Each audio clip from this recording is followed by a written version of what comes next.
नमस्कार, मिथिला स्वर सागर में अहाँ सबके स्वागत अछि। आइ हम अहाँ सबके मधुश्रावणी के पहिलुक दिन के कथा कह जा रहल छी। अहाँ सब सुने जाओ तहन हम शुरू करे जाइ छी। पहिलुक दिन के कथा में मौना पंचमी के कथा अछि, से अहाँ सब सुने जाओ।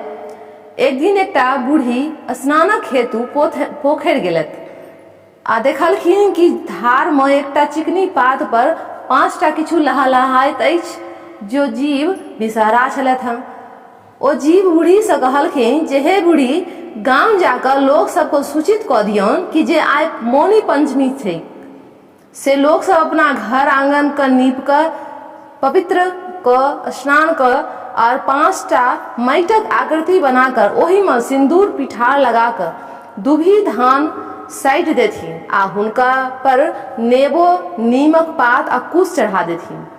नव बर्तन में खीर आ घुरजौर बनेती। ओकर बाद विषहरा का पूजा के हुनका दूध लाबा खीर घुरजौर चढ़ा देथिन।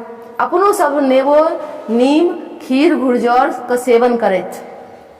जे कियो ही प्रकाश करता तिनकर कल्याण हेतनि। बूढ़ी गाम जाकर सबके कहि देलखिन। सब गोटा बूढ़ी के कहला अनुसार पूजा केलखिन, मुदा किछु लोग एकरा मात्र खिस्सा बुझी के अंठा देलखिन। जे सब पूजा केलथि ओ सब तो ठीक रहला, मुदा जे नहीं केलथि से राति में मरि गेल। गांव में हाहाकार मचि गेल। सब लोग धार लग ओहि बूढ़ी संगे गेलथि। फेर से तऽ देखलखिन कि जे 5 विषहरा सांप ओहिना लहलहा रहल अछि। सब हुनका आगू कल जोड़ि कऽ मुइला के जीवाक उपाय पूछलखिन। तहन विषहरा कहलखिन जे पहिने तऽ ओ सब हमरा अनुसारे पावनि नहीं केलथि, तैं सब मरि गेल। आब एकई उपाय अछि जे गाम में ककरो कढ़ाई बर्तन में अगर खीर घुरजौर लागल हैत तऽ हुनका मुँह में चटा देल जायत, तब ओ सब पुनः जीवित भऽ जेता। मुदा आगू से नियमित मौनी पंचमी के पूजा करता। गाम का लोग विषहरा का कहला अनुसार केलथि आ सब मूल लोग पुनः जीवित भऽ गेला और सब गोटा विषहरी माता के प्रणाम कई हुनका से क्षमा मांगलथि। एहिना ई कथम समाप्त भेल। ओकर बाद अबै छै विषहरा का जन्म। एक दिन गौरी महादेव सरोवर में जल क्रीड़ा करैत छलथि हँ। संजोगवश शिव के वीरस्थम भऽ गेलनि। महादेव ओकरा पुरैनिक पात पर राखि देलखिन। ओहि सँ विषहरा 5 बहिन के जन्म भऽ गेलनि। महादेव के अपना संतान 5 विषहरा सँ मोह भऽ गेलनि। ओ प्रतिदिन सरोवर में स्नान लेल जाथिन आ बड़ी बड़ी काल तक ओकरा सब संगे खेलेथिन। गौरी के संदेह भऽ गेलनि।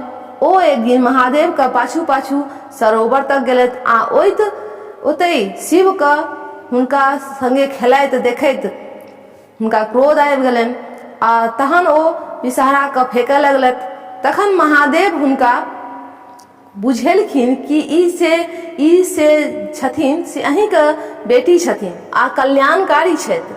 मृत्यु भवन में सावन मास में जे 5 बहिन छी, जाया, विषहरी, शामिलवारी आ दोतली का पूजा करैत ओ धन धान सँ परिपूर्ण भऽ जायत आ ओकरा सब तरहे कल्याण होइत।